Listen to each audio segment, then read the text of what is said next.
Yo, what up, friends? Keep an eye on. Next is our MMA knockout of the year. And so up in your upper left corner, we have when Israel Adesanya met AP Alex Pereira in their second fight at UFC 287 when Adesanya got a crucial knockout. Our second one on our upper right is when Josh Emmett slumped, and I mean slumped, It's bad. Bryce Mitchell at UFC 296. Then we have another slumping when Sean O'Malley put Aljamain Sterling to sleep at UFC I called it. 290. I called the round and everything. Did call. Which, by the way, I meant to do this before the show, but I am going to do this for everybody. I'm going to go back and watch all the streams and get your whole record from last year. I meant to do that. We don't need to do that. We don't need to do that. Okay. All right. Never mind. I think it's bad, but it's okay. I am the after the fact king, so it don't matter. And then the final fight in your lower right corner, your lower left corner, was when Patchy Mitts fought. What is it? How do you say his first name? Stotts? Yeah. Oh, yeah. What was it again? Raphael? Okay. Yeah. I thought it was something different. Raphael Stotts at Bellator 290. Phil, my friend, what do you have to say about these KOs and who is your winner? I'll go with the easiest one with Sean O'Malley, even though I did call that second round. But, I thought Aljamain was going to take him down, do a lot more wrestling, which he wanted to stand up for some weird reason. But O'Malley would hit him with one of the cleanest right hands. And the Funk Master thought he was just back in either Jersey or Mexico. I don't know. I saw a beef patty fly out. He got hit. Okay. And he woke up like, what happened? Like one of those type deals. Okay. That was a great, beautiful knockout. Patchy Mitts and Raphael Styles. That was great because that knee came out of nowhere. And it was earlier in that fight. Look at the picture. You can see how bad it catches. Rigor mortis set in. Like he was out.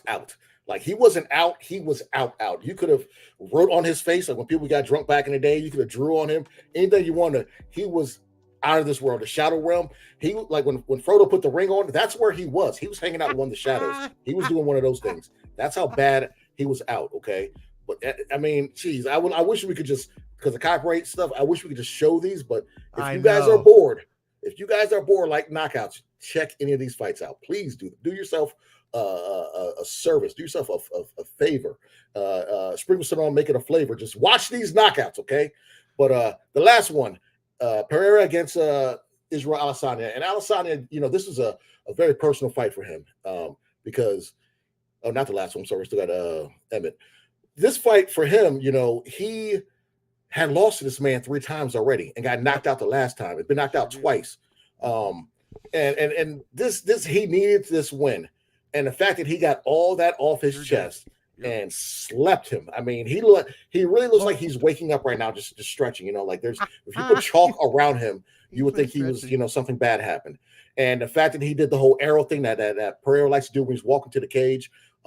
Now, the thing about his son, I'm a petty person, so I probably would have done the same thing about the son passing out in front of the son, like mimicking his dad. But I forgot about that. Because the son did that to him when he got knocked out in kickboxing. So, but yeah, that knockout was phenomenal. And the last but not least, because it happened, the last pay-per-view or UFC event this year was Emmett knocking out was it Bryce? Bryce Mitchell.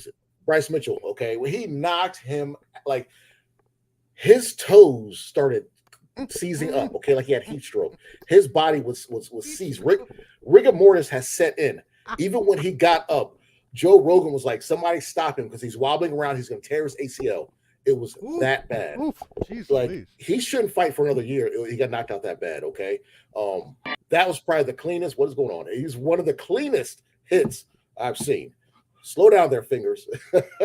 But the winner is Clubs Bangers.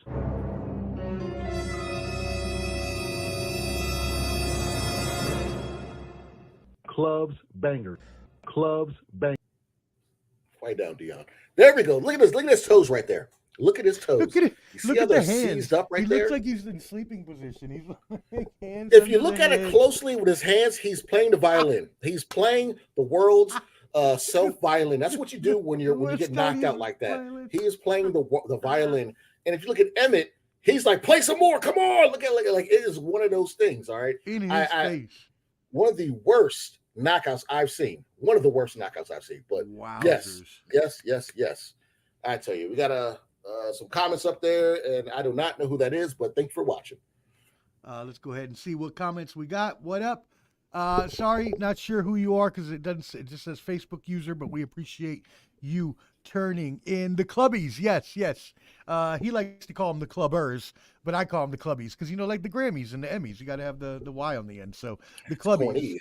We hope it is pretty corny, and we hope you enjoyed so far. Just as a recap, I'm going to go through for anybody just turning in. Our first one was our boxing fight. The winner was Oshaki Foster, who beat Eduardo Hernandez with a TK on the 12th round. By the way, Clubber D had some honorable mentions for that.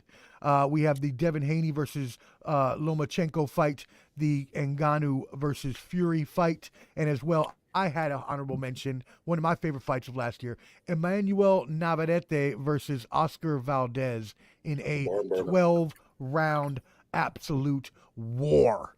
And then also in our MMA fight, Clubber D has an honorable mention, Brennan Ward versus Sabah Homasi at Bellator 290. And then finally, the reason I bring all these honorable mentions up moving into our MMA KO is because there's a special honorable mention that you want to talk about, Clubber D. And that was the honorable mention of MMA KO. And it was from the match of UFC 290, a retirement match of sorts. Not of sorts, it was a retirement match.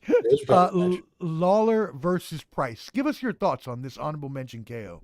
And that's Papa Ruben. What up, Rube? I see you out there. So I got that as honorable mention because that was Robbie Lawler's last fight. And Robbie Lawler, he's a pioneer. He's one of the best. He's one of the fighters when the cage shut, he was coming at you. Pause, that sounded weird, but he was trying to take your head off. All right. He's knocked out quite a few people in his day. And for him to go out on a knockout by knocking somebody out in the way he did, I had to mention Robbie Lawler and an amazing career he's had. I mean, he's an ex-champion in Strikeforce and in the UFC. If you ever want to see a good fight, you can watch him versus Rory McDonald when he basically, Rory McDonald's nose was sideways and he just couldn't take it no more. They stopped the fight. You know what I'm saying? It was probably one of the better fights I've seen. It's in my top 10 fights of all MMA fights of all time. But Robbie Lawler, one hell of a career. I had to put him on honorable mention because he knocked one of Nico Price's braids loose. It was that bad of a knockout. Holla. 5